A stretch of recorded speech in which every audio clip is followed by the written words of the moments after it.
নিশ্চয় দেখিবলৈ পাইছে মুখ্যমন্ত্ৰী আত্মনিৰ্ভৰশীল অসম অভিযান 2.0 ফাইনেল লিষ্টখন আৰু এইখন লিষ্টত নাম থকা প্ৰত্যেকজন ব্যক্তি কিন্তু লাভ কৰিব 2 লাখ টকা হয়। আপোনালোকৰ যদি এইখন লিষ্টত নাম আছে তেনে ক্ষেত্ৰত আপোনালোকক 1 লাখ টকাৰ চেক প্ৰদান কৰা হ'ব আৰু কিছুদিন পিছতে কিন্তু আপোনালোকক আৰু 1 লাখ টকা প্ৰদান কৰা হ'ব। এতিয়া আপোনালোকৰ নাম এইখন লিষ্টত আছে নাই কেনেকৈ চেক কৰিব পাৰিব হেয়া দেখম, লগতে লিষ্টখন কেনেকৈ ডাউনলোড কৰিব পাৰিব হেয়া মই আপোনালোকক দেখুৱাই আছো। ইয়াৰ লগতে ধৰি লওক আপোনাৰ নাম যদি এইখন লিষ্টত আছে বা সিলেকশন হৈছে তেনে ক্ষেত্ৰত কিন্তু আপোনালোকৰ পোনপ্ৰথমতে প্ৰয়োজন হ'ব একনলেজমেণ্টখনে প্ৰয়োজন হ'ব। ঠিক আছে, এতিয়া মই বাকি ডিটেইলছসমূহ দেখাইছো, তাৰ আগতে মই আপোনালোকক দেখুৱাইছো লিষ্টখন কেনেকৈ চেক কৰিব পাৰিব বা লিষ্টখনত কি কি ডিটেইলছ আছে হেয়া কেনেকৈ আপোনালোকে জানিব পাৰিব। তাৰ পিছত আপোনালোকৰ কি কি ডকুমেণ্টছ লগত লৈ যাব লাগিব আপুনি সিলেকশন হোৱাৰ পিছত সেই বিষয়ে জনাই দি আছো। এইখন হ'ল মুখ্যমন্ত্ৰী আত্মনিৰ্ভৰশীল অসম 2.0 ফাইনেল লিষ্ট আৰু এইখন লিষ্টত নাম থকা প্ৰত্যেকজন ব্যক্তিয়ে কিন্তু কি কৰিব, এই যে চৰকাৰী আঁচনিৰ চেক সেই চেকটো লাভ কৰিব, লগতে টকাও লাভ কৰিব। এতিয়া এইখন লিষ্টত কি কি আছে সেই ডিটেইলছসমূহ মই প্ৰথমতে আপোনালোকে দেখুৱাবলৈ চেষ্টা কৰিম। তো প্ৰথমতে আপোনালোকে দেখাইছে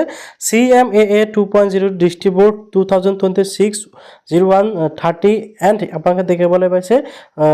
কিমান ডেটটো দিয়া আছে, লগতে ইয়াতে চাওক এইটো হ'ল বাক্সা ডিষ্ট্ৰিক্টৰ ফাইল, অৰ্থাৎ বাক্সা ডিষ্ট্ৰিক্টৰ এইখন লিষ্ট PDF লিষ্ট। ঠিক আছে, এইখন লিষ্টত নাম থকা প্ৰত্যেকজন ব্যক্তিয়ে কিন্তু অহাকালি হ'ল 16 তাৰিখ আৰু 16 তাৰিখৰ দিনাখন চেক লাভ কৰিব। আৰু ক'ত কোনো কেনেকৈ লাভ কৰিব বা আপোনালোকৰ ডিষ্ট্ৰিক্টত কেনেকৈ আপোনালোকে চেকখন লাভ কৰিব সেই বিষয়ে মই আপোনালোকক বুজাই দিবলৈ চেষ্টা কৰিম। তো প্ৰথমতে আপোনালোকে ইয়াতে দেখিবলৈ পাব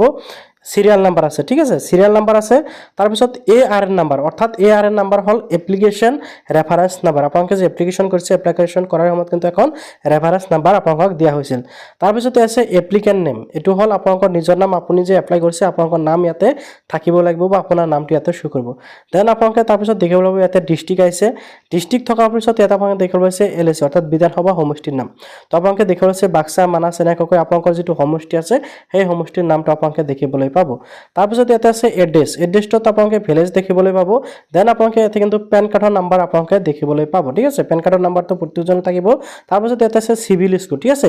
চিভিল স্কোৰ কিন্তু আপোনালোকে দেখিব পাইছে চিভিল স্কোৰ থকা প্ৰত্যেকজনে কিন্তু যিসকলৰ চিভিল স্কোৰ আছে প্ৰত্যেকৰে কিন্তু নাম ইয়াতে আহিছে। ঠিক আছে,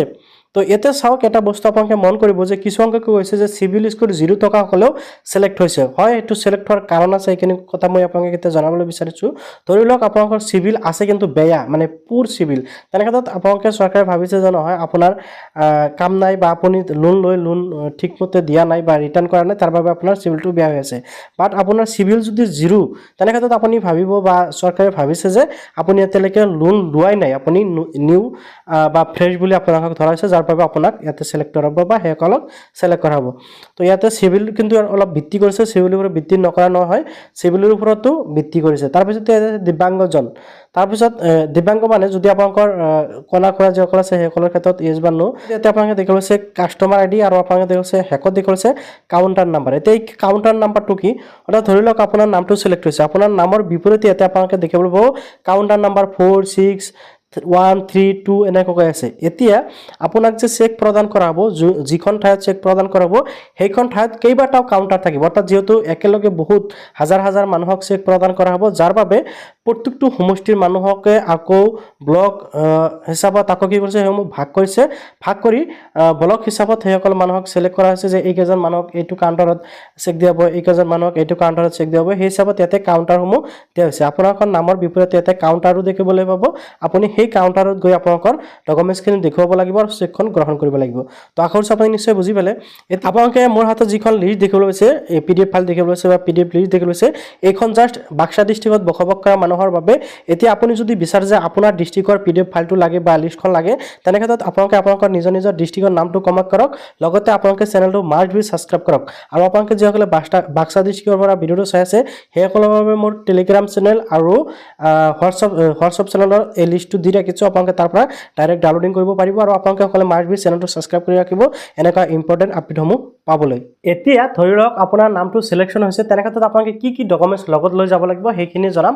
তাৰ আগতে মই আপোনালোকক আৰু এটা কথা জনাব বিচাৰোঁ, ধৰি লওক আপোনাৰ নামটো সিলেক্ট হোৱা নাই, তেনে ক্ষেত্ৰত আপোনালোকৰ বাবে এটা সোণালী সুযোগ ওলাই আহিছে। বৰ্তমান সময়ত কিন্তু আপোনালোকে সম্পূৰ্ণ ফ্ৰীত ঘৰত বহিয়ে প্ৰতিদিনে 1000ৰ পৰা 500 টকা বা 2000 টকালৈকে ইনকাম কৰিব পাৰিব। যদি আপোনাৰ নাম ইয়াতে সিলেকশ্যন হৈছে তথাপিও কিন্তু আপোনালোকে ঘৰত বহি পাৰ্ট টাইম জব কৰি বৰ্তমান সময়ত প্ৰচুৰ পৰিমাণে টকা ইনকাম কৰিব পাৰিব। আৰু মই ইতিমধ্যে ইনকাম কৰিছোঁ, 1 মাহত 44,000 টকা ইনকাম কৰিছোঁ। সেই ইনকাম প্ৰুফটো মই এতিয়া দেখুৱাই আছোঁ, তাৰপিছত মই আপোনালোকক বুজাই দি আছোঁ আপোনালোকে কেনেকৈ ইনকাম কৰিব। মুখত উদ্যোগত দেখুৱাইছোঁ,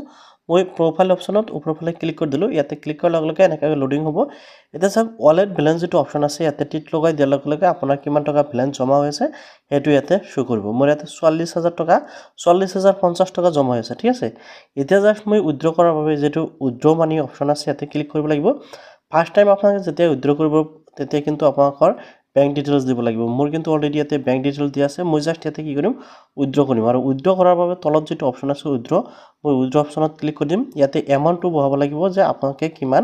টকা উইথড্ৰ কৰিব বিচাৰে মই কিন্তু ইয়াতে এমাউণ্টটো বহাই দিছো মোৰ যেটো 44,050 টকা আছে মই এইখিনি গোটেইখিনি উইথড্ৰ কৰিম মই 44,050 টকা ইয়াতে এন্টাৰ কৰি দিছো এতিয়া জাষ্ট মই কি কৰিম উইথড্ৰ অপশ্যনত ক্লিক কৰি দিম উইথড্ৰ অপশ্যনত ক্লিক কৰাৰ লগে লগে মোৰ কিন্তু উইথড্ৰটো লাগি গ'ল ঠিক আছে মই জাষ্ট অলপ ওয়েট কৰিব লাগিব মই ট্ৰানজেকচন অপশ্যনত ক্লিক কৰি দেখুৱাই আছো এটা চাওক উইথড্ৰ সাকসেসফুলি সাবমিট হৈ গৈছে withdraw request submit successfully withdraw will be processed within 10 business অৰ্থাৎ 10 দিনৰ ভিতৰত মোৰ টকাখিনি মোৰ বেংক একাউণ্টত আহি যাব এতিয়া চাওক আপোনালোকে দেখিবলৈ পাইছে আৰু কিমান দিনৰ টকাটো একাউণ্টত পাব হেও কিন্তু শো কৰিছে নিশ্চয় আপোনালোকে মোৰ ইনকাম প্ৰুফটো দেখা পালে এতিয়া আপুনিও যদি ইয়াৰ পৰা ইনকাম কৰিব বিচাৰে তেনে ক্ষেত্ৰত মই আন এটা ভিডিও বনাই ৰাখিছো অলৰেডি আগতে যেটো ভিডিওত মই আপোনালোকক দেখুৱাইছো ইয়াত আপোনালোকে ৰেজিষ্ট্ৰেচন কৰি কেনেকৈ সম্পূৰ্ণ ফ্ৰীত ঘৰত বহি ইনকাম কৰিব পাৰিব গতিকে আপোনালোকে যদি ইনকাম কৰিব বিচাৰে আগৰ সেই ভিডিওৰ লিংক মই এই ভিডিওটোৰ ডেসক্ৰিপচনত দি ৰাখিছো তাৰ পৰা ভিডিও চাই আপুনিও ইনকাম কৰা আৰম্ভ কৰিব পাৰে এতিয়া বলক মই আপোনালোকক জনাই দিছো যে আপোনালোকৰ কি নথিপত্ৰ প্ৰয়োজন হ'ব যেতে নেকি আপোনালোকে যাব লাগিব লগত তো প্ৰথমতে আপোনালোকে দেখিবলৈ পাইছে ইয়াতে এটা বস্তু এটো হল একনলেজমেন্ট নাম্বাৰ আপোনালোকে দেখিবলৈ পাইছে এটো আপোনালোকে অনলাইনৰ পৰা ডাউনলোডিং কৰিব লাগিব অৰ্থাৎ CMA পোৰ্টেল যেটো আছে সেই পোৰ্টেলৰ পৰা আপোনালোকে এই একনলেজমেন্ট নাম্বাৰটো ডাউনলোডিং কৰি ল'ব লাগিব ওকে দেন আপোনালোকৰ কি ডকুমেন্টছ লাগিব মই অলৰেডি যিখিনি ডকুমেন্টছ লৈছো সেইখিনি মই আপোনালোকক জনাই দিব বিচাৰিছো দ্বিতীয়তে মই লৈছো পেন কাৰ্ড আপোনালোকে দেখিবলৈ পাইছে মোৰ পেন কাৰ্ডটো মই লৈছো দেন আপোনালোকে দেখিবলৈ পাইছে মই ইয়াতে লৈছো মোৰ আধাৰ কাৰ্ড ঠিক আছে মোৰ আধাৰ কাৰ্ডখন আপোনালোকে দেখিবলৈ পাইছে আধাৰ কাৰ্ডখন লৈছো তাৰ পিছত ইয়াতে আহি গৈছে মোৰ কি কয় ভোটাৰ আইডি মই ভোটাৰ আইডি কাৰ্ডখন কিন্তু লগত লৈছো তাৰ পিছত মাষ্ট বি আপোনালোকৰ লাগিব ইয়াতে